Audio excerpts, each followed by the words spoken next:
गोपालद्वादशनाम स्तोत्रम्।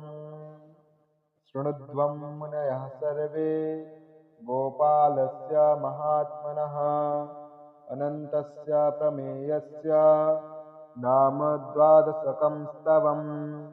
अर्जुनाय पुरा गीतं गोपालेन महात्मना द्वारकायां प्रार्थयेत् यशोदायाश्च सन्निधौ। ध्यानं जानुभ्यामपि धावन्तं बाहुभ्यामतिसुन्दरं शकुन्तलालकं बालं गोपालं चिन्तयेदुषः।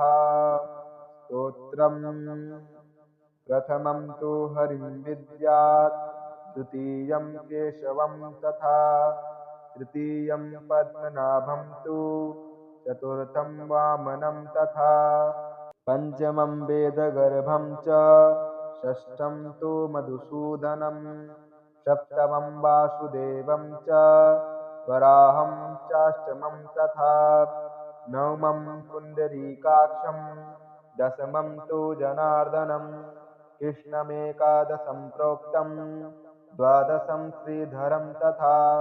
एतद्द्वादशनामानि मया प्रोक्तानि फल्गुना कालत्रये पठेद्यस्तु तस्य पुण्यफलं शृणु।